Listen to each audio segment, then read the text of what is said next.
안녕하세요. 서울 영등포도장 교무수호사 권동주 도생입니다. 저는 과거 여행을 종종 하는데요. 오랫동안 보관했던 삐빠렌 일기장을 들여다보면서 과거의 나와 현재의 나의 모습을 비교하다 보면 때로는 반성을 하기도 하고 또는 삶의 활력을 찾기도 합니다. 최근에 일기장을 뒤적이면서 한 곳에 시선이 갔는데요. 2007년도 11월 9일 정오 라디오 뉴스를 들으면서 느낀 일기 내용을 보게 되었습니다. 가정 형편이 어려운 한 가장의 이야기인데요. 임신한 부인과 아들이 두부를 워낙 좋아해서 동네 가게에서 유통기간이 지난 그 두부를 서너 개 훔치고 말았습니다. 그 후 그 가장은 남의 물건을 훔쳤다는 사실을 늘 양심에 걸려하다가 가게 주인에게 자백을 하게 됩니다. 가게 주인은 이 가장을 경찰에 신고를 하였고 결국 처벌을 받게 되었다는 내용이었습니다. 이른바 생계형 범죄이죠. 어차피 유통기간이 지난 두부는 팔지 못하고 버려지는 것이죠. 양심의 가책을 가진 가장이 순수한 마음에 자백을 하였는데요. 경찰서에 신고를 한 가게 주인이 야속할 따름입니다. 10년 전이면 당시 두부 한 모가 200원, 300원 하는 시대였습니다. 가장의 죗값은 얼마나 되는 걸까요? 자신을 둘러싼 이 환경의 문제, 가장으로서의 책임감, 그리고 양심의 가책. 그러나 돌아온 것은 경찰서 연행. 당시 이러한 뉴스를 접하면서 과연 어떻게 사는 것이 바르게 사는 길인가에 대한 고뇌를 했던 적이 있습니다. 인생을 자동차 전조등에 비유를 하기도 합니다. 깜깜한 밤길을 전조등을 켜고 달린다면 전조등이 비추지 못하는 그 영역은 보이지 않겠죠. 세상 사람들 대다수는 전조등 앞에 보이는 현실에만 집중하고 생각하고 판단하는 경향이 있습니다. 지나온 길은 과거일 뿐이고 전조등에 비친 길은 현재이며 전조등이 비추지 못하는 먼 앞길은 어둠의 길이라 알 수 없다고 합니다. 그러나 분명한 점이 있습니다. 지나온 과거를 통해 현재가 형성이 됩니다. 전조등이 켜져 있는 이유는 지금의 이 현실에서 미래를 철저히 준비하기 위해서인 것입니다. 보이는 사랑만이 다가 아니듯 내가 알고 있는 상식인 진실이 아닐 수도 있습니다. 내가 알고 있는 사실에 대해서 누군가 언급을 하면 귀가 솔깃하지만 내가 모르는 내용 그리고 체험하지 못한 것에 대해서는 먼저 부정을 합니다. 흔히 내가 알고 있는 것은 상식이고 내가 모르는 것은 비밀인데 그 비밀이 세상 사람들에게는 일반 상식이 될 수도 있습니다. 그래서 더 넓은 세상을 보고 더 넓은 정보를 얻고 더 많은 사람들과 만나기 위해서는 마음의 문을 열고 소통을 할 수 있어야 합니다. 세상 사람들과 소통할 수 있는 길은 여러 가지가 있지만 어떻게 말을 할 것인가? 말에 덕을 붙여 소통하는 말씀 언자, 덕덕자, 언덕에 대해 먼저 살펴보고자 합니다. 도전 8편 28장을 함께 보겠습니다. 오직 언덕을 잘 가지라. 한 고조는 소아의 덕으로 천하를 얻었으나 너희들은 베풀 것이 없으니 오직 언덕을 잘 가지라. 덕 중에는 언덕이 제일이니라. 남의 말을 좋게 하면 그에게 덕이 되어 잘 되고 그 남은 덕이 밀려서 점점 큰 복이 되어 내 몸에 이르고 남의 말을 나쁘게 하면 그에게 해가 되어 망치고 그 남은 해가 밀려서 점점 큰 재앙이 되어 내 몸에 이르느니라. 뱀도 인표를 얻어야 용이 되나니 남의 말을 좋게 하면 덕이 되느니라. 평생 선을 행하다가도 한마디 말로서 부서지나니 부디 말 조심하라. 너희들의 말과 행동은 천지에 거려지고 울려 퍼지느니라. 식불언이라 하였으니 남의 먹는 일을 말하지 말며 침불언이라 하였으니 남의 누행을 말하지 말라. 1절에 한 고조는 소아의 덕으로 천하를 얻었다고 하셨습니다. 한 고조 유방의 1등 공신으로 한신과 장량을 많이 꼽는데요. 뛰어난 무장이었던 한신과 지략가였던 장량은 재주가 아주 뛰어난 인물이었죠. 소아는 덕이 뛰어난 인물이었습니다. 유방이 백성들의 인망을 얻게 된 것도 한신이 유방을 따르게 된 것도 소아의 덕이라고 할 수 있습니다. 재주로 치면 유방의 경쟁자였던 항우가 1등이었겠지만 결국 천하를 차지한 것은 유방이었습니다. 그래서 상제님은 소아의 덕으로 인해 한고조가 천하를 얻게 되었다고 평해 주신 것 아닌가 합니다. 안운산 태상 정도사님께서는 덕자는 본야요, 제자는 말야라. 덕이 근본이요, 재주는 말단이다라는 말씀을 자주 해주셨는데요. 사람은 덕이 있게 살아야 한다는 가르침을 많이 해주셨습니다. 그럼 우리는 어떠한 덕을 베풀면서 살아야 할까요? 2절을 보면 덕 중에는 언덕이 제일이라는 말씀이 있습니다. 나무의 생명은 뿌리에서 비롯된다면 인간의 생명은 입에서 비롯된다고 할 수 있습니다. 한 그루의 나무가 자라서 열매를 맺기 위해서는 뿌리의 힘이 강해야 합니다. 가정으로 보면 조상님의 힘이 강해야 자손이 큰 열매를 맺을 수 있는 이치입니다. 그와 같이 인간의 생명력은 바로 입에서 나오는 말에 있습니다. 인간은 이 세상에 빛을 보는 순간 소리를 지르면서 생명의 시작을 알립니다. 빛과 소리의 어원은 동일하다고 하죠. 소리를 통해서 자기 의사를 전달하는 과정에서 언어를 배우게 됩니다. 결국 인간은 언어를 배우기 위해서 이 세상에 온 것이 아닌가, 그런 생각을 할 때가 종종 있습니다. 언어를 배운 만큼 인생을 즐길 수가 있습니다. 우리가 그 사람의 정신세계, 마음의 세계를 들여다볼 때 그 사람이 사용하고 있는 언어를 자세히 들여다보십시오. 한 사람의 평가가 결국 언어 사용의 정도에 따라 결정되어진다고 해도 과언이 아닙니다. 이 세상 많은 사람들과 소통하기 위해서라도 준비된 언어, 훈련된 언어, 가다듬어진 언어를 사용해 보세요. 나의 평가가 달라집니다.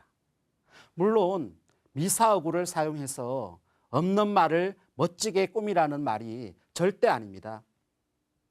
한마디를 전할 때도 머리에서 정리된 언어, 모든 사람들이 알아들을 수 있는 언어, 남을 배려하는 언어를 사용하는 것이죠. 상계님께서는 가장 큰 공부가 입공부인이라고 말씀하셨습니다. 5절을 보면 뱀도 인표를 얻어야 용이 되나니 남의 말을 좋게 하면 덕이 된다고 하셨습니다. 여기 뱀도라는 표현에서는 여러 함축된 뜻이 있지만 모든 사람, 모든 천지신명, 미물곤충도 다 포함된다는 말씀으로 해석이 됩니다. 인간이 모여 사는 세상에 인간으로부터 인망을 얻지 못하면 절대 큰 성공을 할 수 없다는 경계의 말씀을 해주고 계신데요. 예로부터 전해 내려오는 이야기를 들어보면 어느 마을에 홍수가 나서 집안 살림이며 가축들이 다 떠내려가는 그런 상황이 발생을 하자 마을 사람들이 산으로 대피를 했다고 합니다. 산에 올라가서 마을을 향해 뒤돌아보니 큰 구렁이가 물살에 떠내려오는 것이 보였습니다.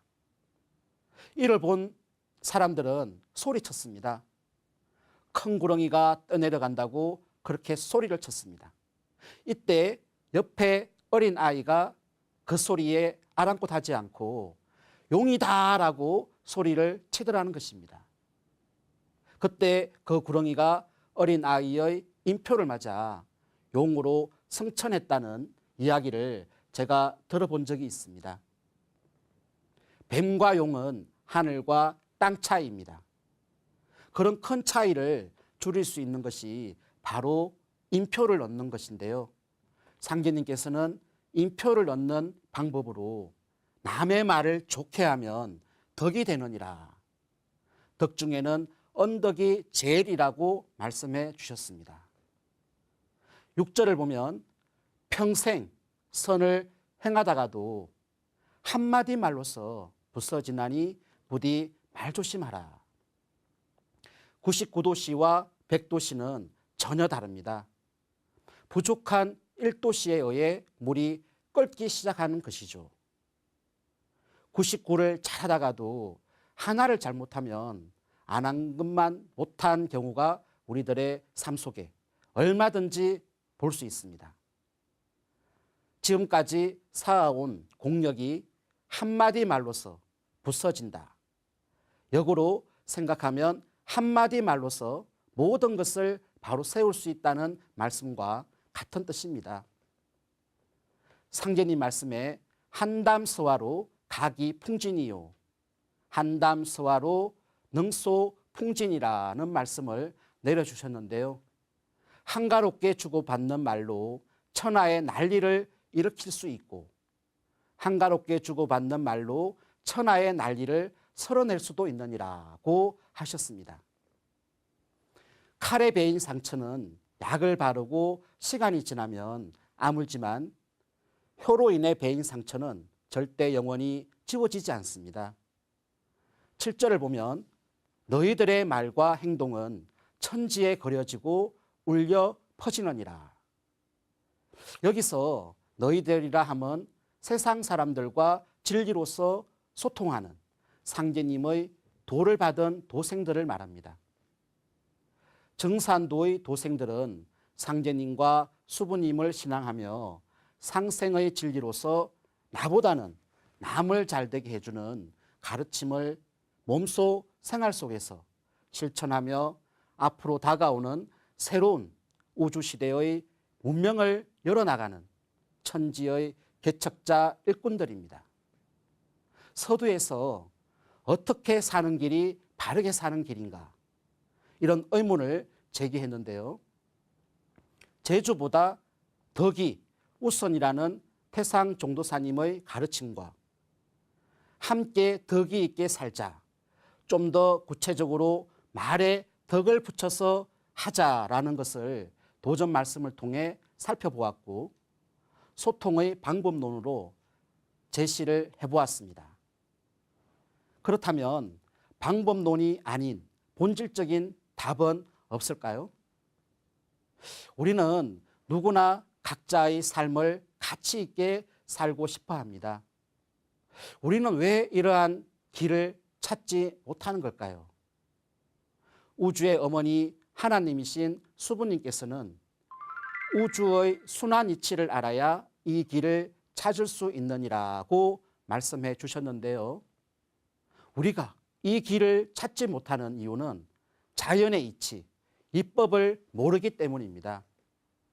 하나의 이치로 모든 의문점을 관통해서 설명할 수 있는 그 하나의 진리가 있습니다. 그것은 인간이 만든 인위법이 아니라 만유 생명의 존재의 근거이자 삶의 공동체입니다. 이러한 진리의 근원인 천지자연의 이치를 모르기 때문에 우리는 참다운 삶의 길을 찾지 못하는 것입니다. 자연이 둥글어가는 이법을 알 때에 인간의 삶은 흔들리지 않습니다. 인류가 태어나서 지금까지는 만물을 낳고 길러온 조화와 교화의 시대였다고 하면 이제는 인간이 이 천지의 주인이 되어 주체적인 삶을 살아야 하는 치화의 시대를 맞이하고 있습니다. 그건 성인의 가르침이 아니라 성인을 이 땅에 내려보내신 천지의 원주인이신 정산 상제님의 진리로서만 가능합니다. 정산도의 진리는 자유로운 삶의 구속이 아니라 삶의 자유입니다. 대자연의 이치를 공부하는 것은 더 큰 세상과의 만남입니다. 더 큰 세상과의 소통입니다. 지금은 천지의 판이 새롭게 열리는 시간대입니다. 천지의 판을 볼 수 있는, 진리를 공부해서 우주촌을 경영할 수 있는 참사람, 진인을 찾고 있습니다. 예전에 어느 분의 설교를 들은 적이 있는데요. 진리를 알았으면 하나님을 믿고, 하나님을 믿었으면 소유하고, 소유했으면 행동하라는 내용이었습니다. 하지만 진리는 누구 한 사람의 소유가 아니죠. 정산도의 최고 지도자이신 태상 종도사님께서는 진리는 청풍, 명월과도 같은 것이다고 말씀을 내려주신 적이 있습니다. 대자연인 청풍, 명월은 정해진 주인이 있는 것이 아니라 보고 느끼면서 큰 깨달음을 얻어 실천하는 그 사람이 진리의 주인공입니다. 이 시대의 철을 모르는 철부지 인생이 아니라 우리가 살고 있는 이 시대의 정신을 깨닫고 그 시대 정신으로 살아갈 수 있을 때 바로 때를 아는 지혜의 인생이 될 수 있다고 할 수 있습니다. 우리 인류는 지금 어디에서 왔고 어디로 가고 있는지, 그리고 이때에 어떻게 사는 것이 올바른 인생인지를 정산도 도전을 통해 꼭 알아보십시오. 자, 지금까지 어떻게 사는 것이 바르게 사는 길인가에 대해서 본질적으로는 천지자연법을 공부함으로써 그 길을 찾을 수 있다는 말씀을 전해드렸습니다. 정산도 도전을 통해 진리 공부를 통해 그 길을 꼭 찾아보시기를 당부드리고요. 세상 공부가 누구와도 소통할 수 없다면 그건 큰 공부가 될 수 없기에 말에 덕을 붙여서 하자는 말씀을 함께 드렸습니다. 참된 믿음은 진실된 마음을 굳게 지키면서 누구와도 소통할 수 있을 때 그 믿음이 가치가 있는 것입니다. 소통의 철학에서 마음의 문을 여는 열쇠가 바로 말입니다. 내가 사용하고 있는 말에 덕이 있는지를 살펴보고 늘 언덕을 붙이는 시청자분들이 되시기를 바랍니다.